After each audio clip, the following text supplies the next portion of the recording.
2.2. 1.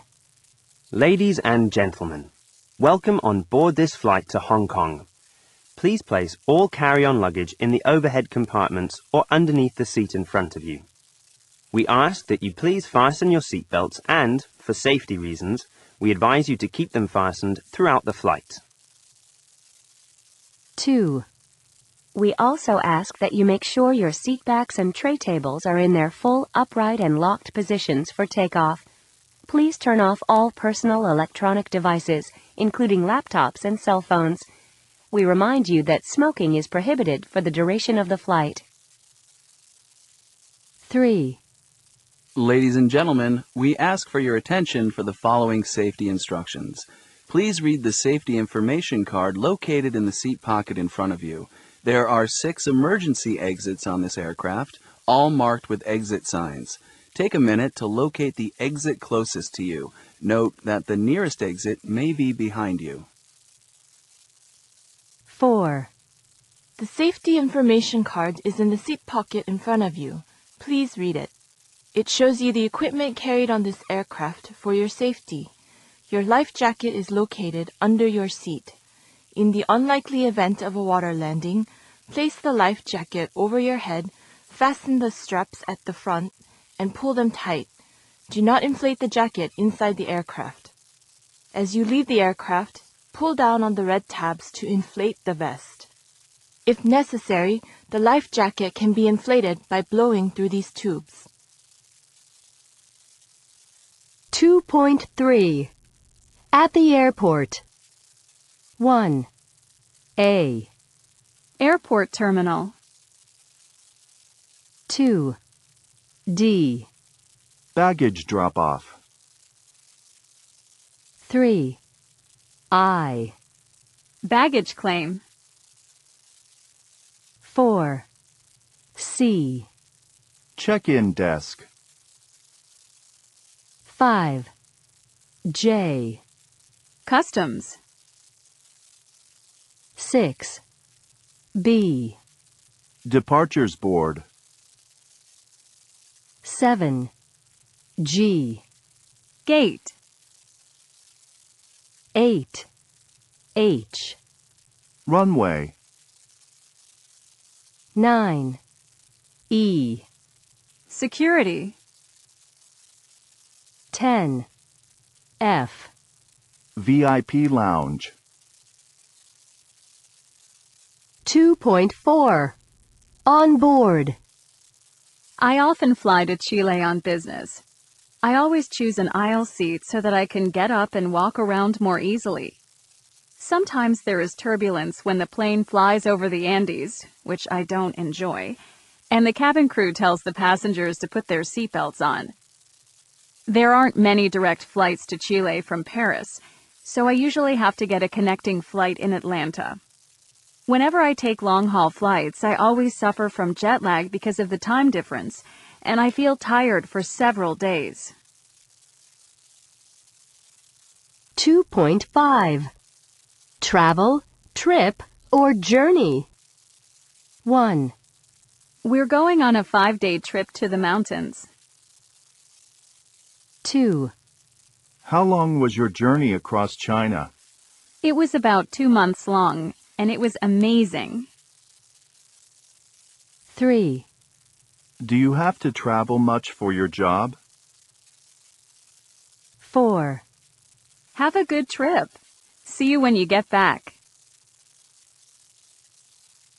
2.6. Phrasal verbs related to air travel. 1. My husband dropped me off at the airport 2 hours before the flight. 2. I checked in online the day before I was going to fly. 3. As soon as I got on the plane, I sat down in the first empty seat. 4.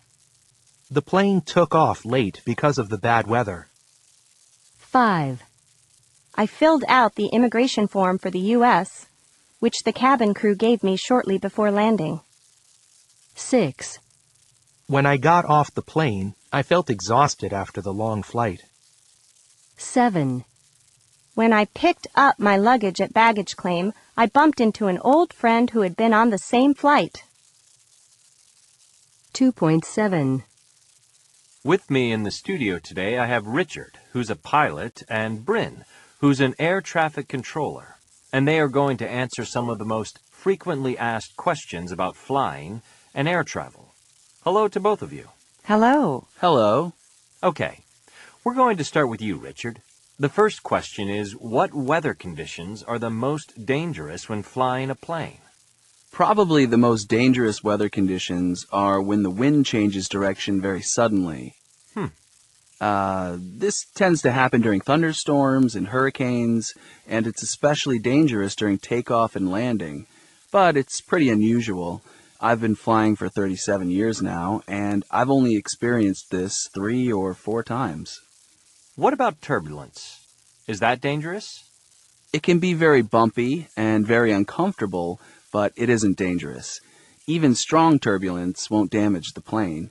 Pilots always try to avoid turbulence, but it can sometimes occur without any warning, which is why we always advise passengers to wear their seatbelt all the time during the flight. Which is more dangerous, takeoff or landing? Both takeoff and landing can be dangerous. They're the most dangerous moments of a flight. Pilots talk about the critical 8 minutes, the 3 minutes after takeoff, and the 5 minutes before landing. Most accidents happen in this period. But I would say that takeoff is probably slightly more dangerous than landing. There is a critical moment just before takeoff when the plane is accelerating, but it hasn't yet reached the speed to be able to fly. If the pilot has a problem with the plane at this point, he or she has very little time, maybe only a second, to abort the takeoff. Are some airports more dangerous than others? Yes, some are, particularly airports with high mountains around them and airports in countries with older or more basic navigation equipment. For some difficult airports, like, let's say Kathmandu, they only allow very experienced pilots to land there. And for some of these airports, pilots have to practice on a simulator first before they are given permission to land a plane there. Thanks, Richard. Over to you, Bryn. What personal qualities do you think you need to be an air traffic controller? I think confidence is number one. You need to be a self-confident person. You have to be sure of yourself and of the decisions you're making. Most people imagine that being an air traffic controller is very stressful. Do you agree? Actually, on a daily basis, the job isn't as stressful as people think. Obviously, it's true that stressful situations do arise, but when you're very busy, you just don't have time to get stressed. Why is it important for pilots and controllers to have good, clear English? English is the official language of air traffic control. We communicate with pilots using very specific phrases like runway, wind, cleared for takeoff, turbulence, traffic ahead, to your left, to your right, things like that. And it's true that you could just learn these specific phrases. But then in an emergency, you don't know what language you might need. It's much less predictable, which is why it's vital for pilots and air traffic controllers to speak really good, clear English. If I could just interrupt here, in fact, there have been several air crashes that happened because the air traffic controller misunderstood something that the pilot had said in English, or vice versa, because their pronunciation wasn't clear enough. Yes, that's right. Finally, people tend to think that most pilots and air traffic controllers are men. Would you say that was true? Not in air traffic control. There are lots of women. It may not be 50-50, but there are plenty of us. It's true about pilots, though. I mean, there are some women pilots, but it's still pretty much a male-dominated job, I'd say. Why do you think that is? People say it's because men have a better sense of direction. Very funny. Richard, Bryn, thank you very much. 2.8. 1. We arrived at the airport and checked in. 2. We were having dinner when the plane hit some turbulence.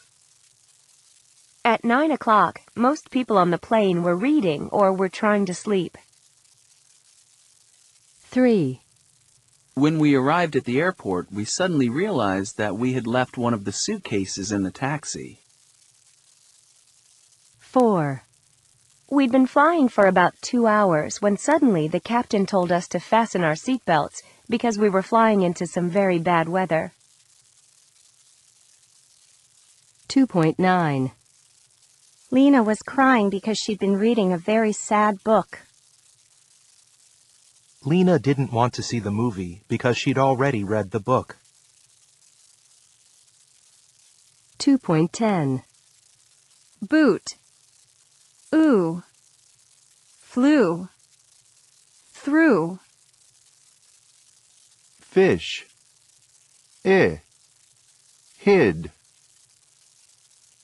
Saw. Ah. Caught. Fought. Thought. Bird. Heard. Hurt. Phone. Oh. Drove. Rode. Told. Wrote. Up. Cut. Egg. Fell. Held. Kept. Left. Read. Said. Slept. Train. Became. Lay. 2.11. We were on a flight to Lyon, and we'd been flying for about 5 hours. I was reading, and my wife was watching a movie, when suddenly we heard a very loud noise. It sounded as if an engine had exploded. The pilot didn't tell us what had happened until half an hour later.